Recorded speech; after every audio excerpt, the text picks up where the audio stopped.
Good morning बेटा, कैसे हैं बेटा आप सब? I hope you all are happy and good. बेटा हम पढ़ रहे थे आपकी रीडर बुक का चैप्टर नंबर 13, कुछ नए मन भावन खेल। ये चैप्टर हमने ऑलमोस्ट पढ़ लिया था, पर इस चैप्टर का लास्ट पैराग्राफ आपका जो था, यानी जो हवाई खेल है उसका लास्ट हमको पढ़ना था पैरासेलिंग। पैरासेलिंग हमने नहीं पढ़ा था लास्ट पैराग्राफ। बाकी इससे पहले हम पढ़ चुके हैं कि खेल 3 प्रकार के होते हैं, स्थलीय खेल, जलीय खेल और हवाई खेल। स्थलीय खेल और जलीय खेलों के बारे में हम पढ़ चुके थे। आगे है आपका हवाई खेल। हवाई खेल में आपने बैलूनिंग, पैराग्लाइडिंग और हैंड ग्लाइडिंग ये हम पढ़ चुके थे। इसके बाद आपका बचा था इसमें पैरासेलिंग। तो पैरासेलिंग के बारे में हम पढ़ेंगे। तो पैरासेलिंग इस खेल में खुले मैदान में पैरासेल को रस्सी की सहायता से गाड़ी से बांध दिया जाता है। ये बिल्कुल खुले मैदान में होता है और इसमें गाड़ी से बांध दिया जाता है। गाड़ी के चलने के साथ खिलाड़ी भी पैरासेल बांधकर दौड़ता है। खिलाड़ी भी क्या करता है? पैरासेल को बांध करके और फिर दौड़ता है, जिससे पैरासेल में हवा बढ़ जाती है और हवा में ऊपर तैरने का आनंद आता है। ऊपर उनको उड़ने का बहुत ही आनंद प्राप्त होता है। इस खेल के लिए विस्तृत खुला मैदान, यानी बहुत बड़ा लैंड चाहिए होता है। इसके लिए बिल्कुल खुला मैदान होना चाहिए। जीप गाड़ी, पैरासेल, रस्सी, हेलमेट, जीवन रक्षक जैकेट आदि की आवश्यकता होती है। अब बेटा देखिए, कुछ एक चीजें इतनी कॉमन है कि वो सारे ही खेल में हमें बहुत ही जरूरत है। जैसे कि आपने देखा होगा लाइफ जैकेट, रक्षा का जो जैकेट है हमारा, ये सभी खेलों में चाहिए। हेलमेट हमें सभी में चाहिए, है ना। ये कुछ चीजें जो कि हमें सभी में चाहिए होती है। तो इस खेल के लिए भी ये सारी चीजें जो है हमें आवश्यक होती है। इस प्रकार ये सभी प्रकार के खेल हमारे मन में प्रकृति के भव्य उदार रूप को समझने और प्रकृति के साथ मित्रवत समय बिताने की प्रेरणा देते हैं। जैसे हम अपने फ्रेंड के साथ टाइम स्पेंड करते हैं, ऐसे ही हमें प्रकृति के साथ, नेचर के साथ भी हमें टाइम स्पेंड करना चाहिए। ये हमें यही बताता है।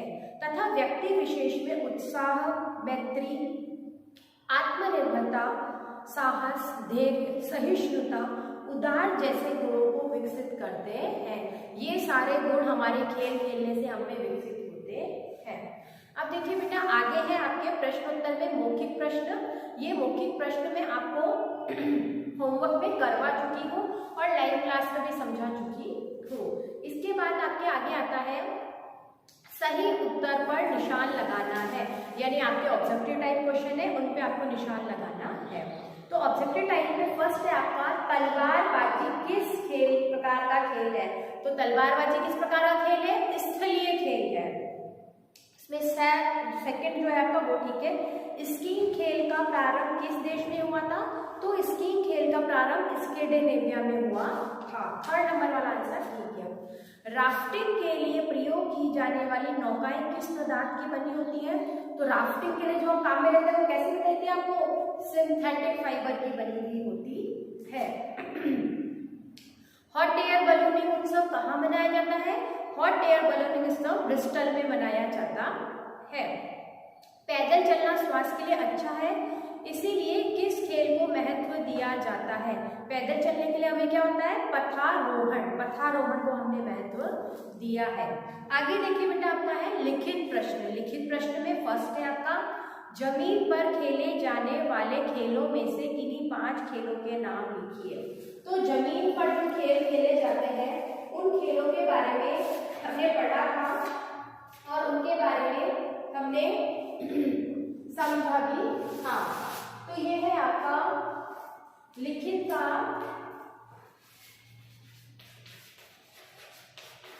लिखित प्रश्न का लिखित लघु उत्तरीय। ठीक है, ये आपके लिखित लघु उत्तरीय प्रश्न है। लिखित लघु उत्तरीय प्रश्न में क का आंसर है आपका ये। ठीक है, क का आंसर है जमीन पर खेले जाने वाले किन्हीं 5 खेलों के नाम। तो हम लिखेंगे जमीन पर खेले जाने वाले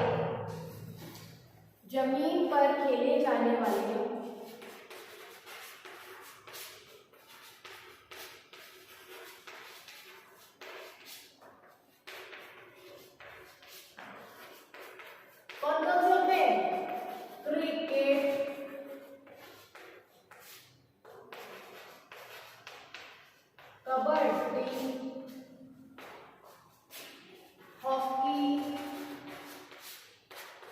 टेनिस और कौन से खेल होते हैं? हॉकी, कबड्डी, टेनिस, फुटबॉल, कोई भी 5 खेलों के आपको नाम लिख देने हैं। ठीक है बेटा, तो जमीन पर खेले जाने वाले क्रिकेट, कबड्डी, हॉकी, टेनिस और फुटबॉल खेल है। अब आपकी जो है बेटा नेक्स्ट है, थर्ड क्वेश्चन है आपका, स्थलीय, जलीय और हवाई खेलों में से कौन सा खेल कम खर्चीला होता है और क्यों? यानी जितने भी गेम है तीनों, हवाई खेल, जलीय खेल और स्थलीय खेल, तीनों में से सबसे सस्ता कौन सा होता है, क्यों होता है? तो तीनों में से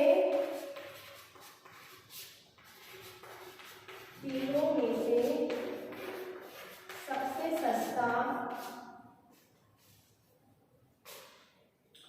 सबसे कम खर्चीला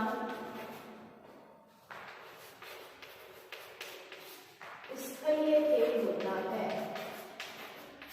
स्थलीय खेल होता है। क्यों होता है? क्योंकि इनके प्रयोग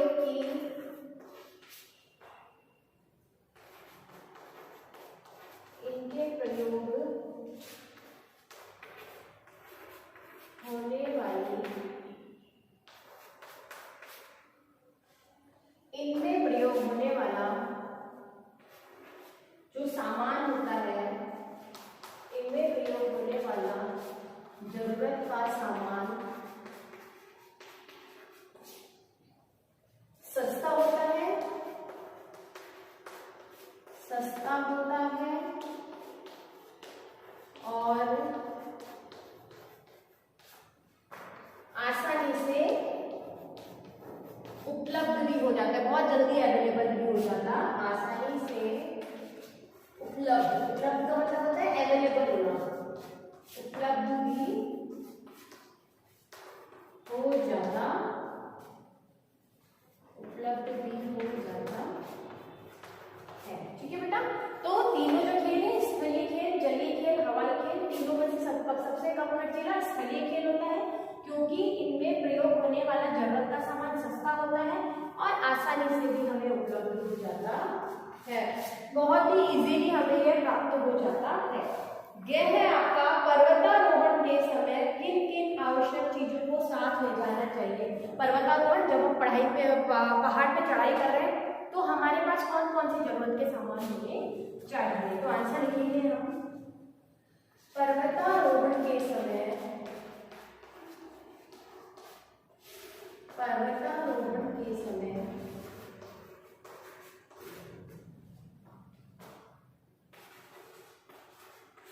कुछ आवश्यक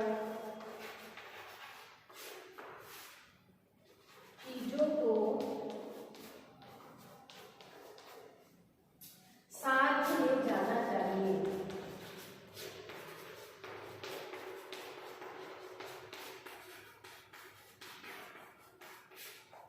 साथ ले जाना चाहिए, जैसे कि हमने पहले भी पढ़े थे, ऑक्सीजन सिलेंडर,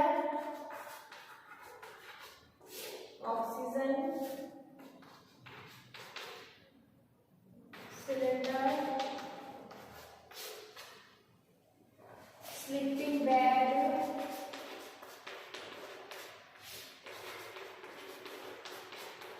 स्लीपिंग बैग, धूप का चश्मा,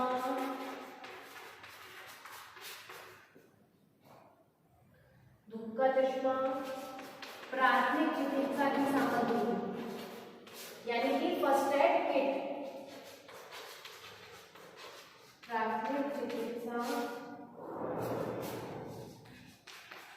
सामग्री, प्राथमिक चिकित्सा सामग्री, ट्रैकिंग के जूते, ट्रैकिंग के जूते, नोटबुक, कैमरा,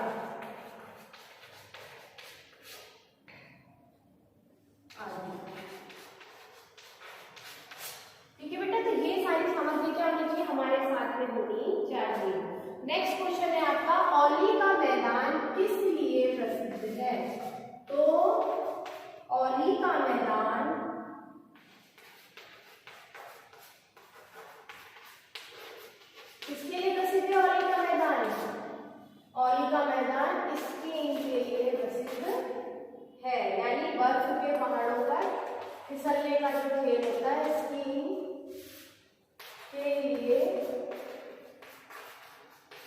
विश्व प्रसिद्ध है।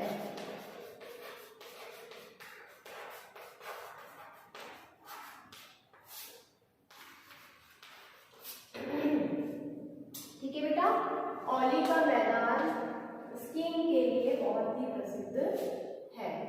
नेक्स्ट क्वेश्चन है आपका, लास्ट क्वेश्चन जो है आपका लघुत्तरीय का, विजय व सिंघानिया ने किस क्षेत्र में कब और कैसे विश्व रिकॉर्ड कायम किया? विजय व सिंघानिया ने तो विजय व सिंघानिया ने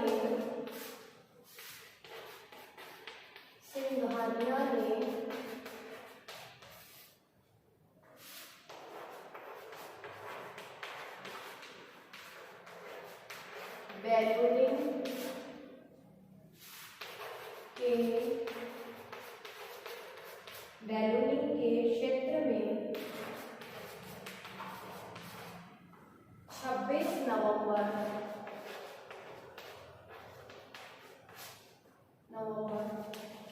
2005 को गर्म हवा के बलून में